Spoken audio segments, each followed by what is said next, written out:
Hey guys, I'm the Comics Kid 2099, and I'm here once again to review another movie. Again, I don't have it physically in my hands. I watched this on Netflix. It's called Zodiac. This movie is from, I have it pulled up here, it's 2007, but I saw elsewhere it said 2006. I don't know if that was Facebook or Amazon. Somewhere I saw that it was 2006, but the Wikipedia says 2007. This movie is directed by David Fincher, who did several different movies that you've probably seen. For me, he's most well known for Alien 3 or Alien 4. I think Alien 3.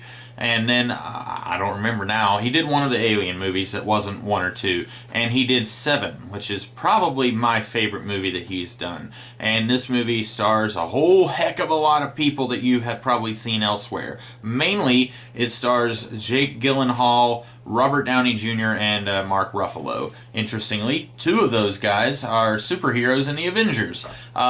This movie is about the real-life killings that were taking place starting in the late 60s on up until the mid-70s, the Zodiac killings, which I don't think I had ever heard of this before watching this movie. I had heard of this movie several weeks back. I don't remember what. I think I was watching Community Season 5, and then this one guy who was reviewing episodes of Community, he said that one of the episodes was very reminiscent of the Zodiac movie. I had never heard of it before, and then I was home alone one night, and then I saw that Zodiac was on Netflix, and I thought, you know what, I'm in a mood right now to watch stuff that I've never seen before, stuff that is kind of out of my wheelhouse. And if you saw yesterday's review, you know that I kind of was doing that the day before when I watched Phantom of the Paradise. And so I decided to watch Zodiac. And first thing is first, this movie, guys, is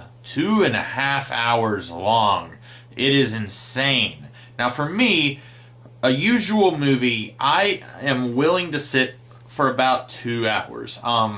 1.5 hours, not very long. Like I said yesterday, Phantom of the Paradise only ran 1.5 hours long. That's not very long at all, really. When you consider that a normal episode of a TV show, like a dramatic TV show, is going to be about 40 minutes long, 45 minutes long. So 1.5 hours is only twice that length. This movie was 2.5 hours long, which is about as long as it gets. When you forget things like Ben-Hur, which is like 4 hours long, or The Watchmen, which the director's cut anyway was about 3 hours long, 2.5 hours long is about as long as a movie will run these days. And there's a reason why. I could not imagine trying to sit through this in a theater, guys. And first of all, I just want to say I actually enjoyed this movie. So it's not like I'm saying that it's 2.5 hours of dreck and you're just sitting there wishing that you could have an appendectomy without anesthesia. It's not like that. It's a pretty good movie, but it's so long, and I don't think it needs to be that long. There is a lot of stuff in this movie, little stuff that could have been taken out, and you could have easily trimmed this to 2 hours long.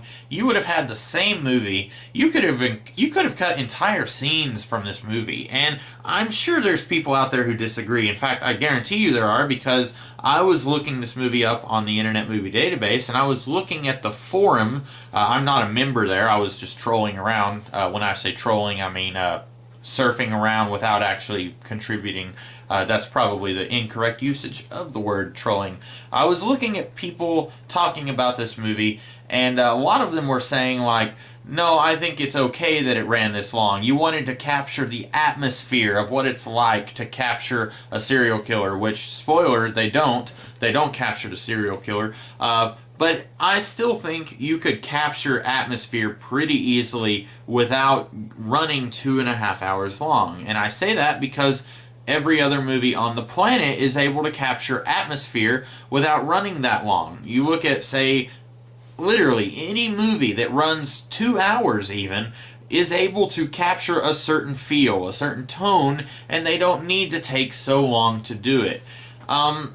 Outside of that, this movie is pretty solid. The acting is really good. I'm not a fan or against Jake Gyllenhaal. I'm pretty neutral on him. I've seen a few movies with him. Mainly, I think October Sky is the only movie that I've seen with him. I'm trying to think if I've seen anything else with him. I have source code, but I haven't watched that movie yet. I don't think I've seen anything else with that guy. I can't remember. He kind of reminds me of Tobey Maguire. So right now those two are blurring together for me. And then there's Robert Downey Jr., who, let's be honest, he's basically just playing Tony Stark. Out of everything that I've seen with that guy, he does not have a lot of range, or if he does, he's not exercising a lot of range, because he's basically playing the same guy here that he's playing in the Iron Man movies, and he's basically playing the same guy that he's playing in Sherlock Holmes. He's playing that quirky addict character. All three of them are kind of addicted to something. So whatever.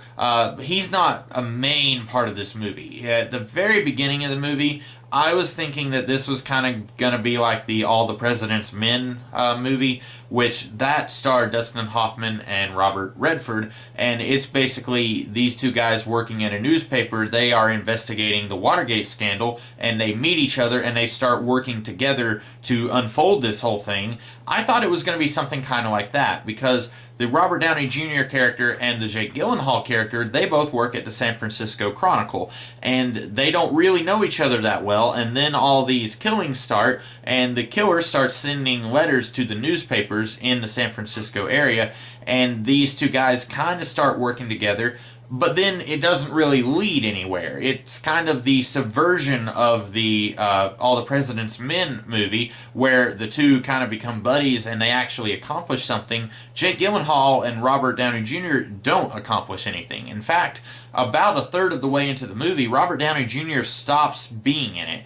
His character, who a real-life reporter, he gets fired or quits the San Francisco Chronicle and becomes an alcoholic, and then he's basically gone. We have like 2 more scenes with him after you're about 1/3 of the way into the movie, and then that's basically it for him.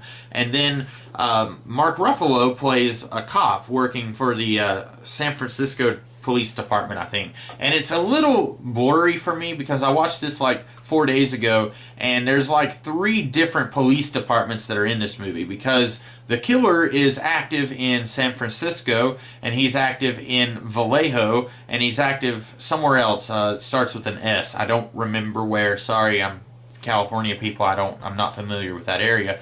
And so you've got the police department from those 3 areas all working together. So you've got cops in 3 different cities, and I'm having trouble remembering which one is from which area. But those are our 3 main characters. And then there's about 300 million other characters who are fairly minor. For example, Brian Cox is in this movie. He plays a psychiatrist who tries to get in contact with the serial killer and help him out. A real-life psychiatrist, by the way. Like I said, this movie is based on real life, and all of these characters are based on real people. I looked up most of them as I was watching the movie, because when I'm watching a 2.5-hour movie, of course I have to extend that to be like 4 hours of watching time, because I keep pausing it to see, okay, who is this guy? Is he a real person? What are some other real-world connections to this person in real life and stuff like that? And that's why this movie was very fascinating to me. I had never heard of the Zodiac killings before watching this movie, and pretty much after watching it, I spent like the next hour just kind of Googling around on Googling around, looking at Wikipedia, looking at different theories about who the killer is. And like I said, this movie ends... honestly, the movie wants you to think that we have found out who the killer is pretty conclusively. But in real life, it's not nearly as conclusive. It's pretty vague on whether or not the person that the movie says it is actually is the Zodiac killer. And that's probably my one big complaint. Now, like I said, I'm not an expert on this sort of thing, but from what I've seen, it seems that this movie was based on a book written by a guy, I don't remember the guy's name, but it's the guy that Jake Gyllenhaal plays, who in the movie is a political cartoonist, and then eventually he quits his job as a political cartoonist to be a full-time novelist. He's trying to write a book on the Zodiac stuff, and this movie is based on that real-life book, and so the movie is naturally going to lean towards the opinion that Jake Gyllenhaal's character arrives at in the movie. And the thing is, that opinion, there's a lot of evidence to support it, but there's also quite a bit of evidence that goes against it. And the movie is kind of trying to ignore the fact that some of that evidence is there, and it wants you to say, yep, that's the guy, that's the one, you guys have him, he's the killer. But like I said, it ends in a way where it's like, we don't know, maybe he's not. And that's probably my biggest gripe, is that this movie, it being based on real life, I feel like they should have been a little bit more not biased, a little bit more objective about this is what really happened, this is actual facts. And I've heard people say Fincher wasn't as interested in making a real life story as he was about trying to capture that tone, like I said earlier. And in fact, I know that he said that about The Social Network, which is something else he directed, and that's also a movie where, based on real stuff, but I've heard that he kind of embellished the truth in order to capture a certain feel. So I guess that's just something that he does, which honestly, if you're going to do that, maybe you shouldn't be doing movies based on real life. That's just my thing. I haven't seen a lot of the stuff that he's done, like Fight Club, but I really like Seven. So I think if you're going to be changing stuff up anyway, if you're going to be deviating from the truth, then you might as well just change all the names of the characters and do your own fictional story where you can tell any kind of story you want. Because if you want to tell your story, you don't need to be telling a true story, because that's not your story, that's the truth. And we could get into all kinds of nonsense about what is truth. Truth is what we make of it. And, you know, if I'm telling a story as I see it, then I'm going to be telling a different story than as you see it, and whatever. There's a line to be drawn between different accounts of truth and just straight up faction, like faking stuff, like not being truthful, which, you know, whatever.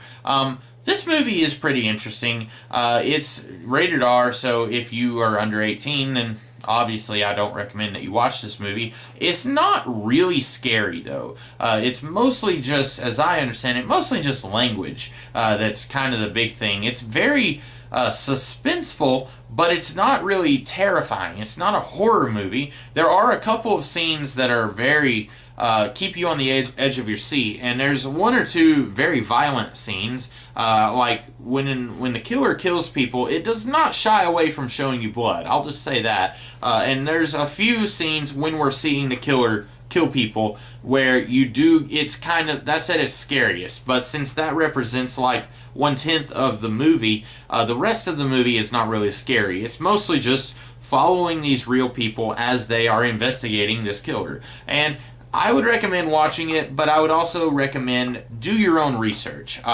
And keep in mind that this movie is based on the accounts of one person who has a theory, but there's other people who have their own theories. And, you know, this is one of those things kind of like the Jack the Ripper stuff, which I have my own theories about that. I'm not going to get into that here, but in the same way that Jack the Ripper happened well over like 120 years ago, we are never going to find out who Jack the Ripper really was. If there was more than one killer, P.S., that's my theory, who the killings were committed by, we're never going to find that out. In the same way, I don't think we are ever going to find out who the Zodiac killer was, because we've had like 15 different people, maybe not that many. We had like 5 people come forward and say, I know who the Zodiac killer was. It's this person who's conveniently no longer alive. They told me that they were the Zodiac killer. Well, sure they did, because if one thing is for certain after watching this movie, people just love attention, and so they're going to come to someone else and say, hey, I did that. So we are, this being so long ago, it started almost 40 years ago, something like that, and starting that long ago, we're never going to find out the truth behind who really did this. So that's, you know, maybe a case could be made that David Fincher doesn't have to stick to the facts since we don't know all the facts. But whatever, I still think that he could have honed a little closer to being accurate as opposed to just trying to capture a feeling, but that's just my opinion. Honestly, I would say watch this movie if you've got like 3 hours to kill. Maybe you're more patient than I am and you can get through that pretty easily. I kind of had a problem with it, and so that was definitely my biggest problem with the movie. That's about all I have to say here. I've been talking about this one for almost 15 minutes, so I hope you guys had a great rest of the day, and I will talk to you guys again tomorrow with another kind of review. I'll be talking about a graphic novel that I read recently, so I will catch you guys then. Have a great day.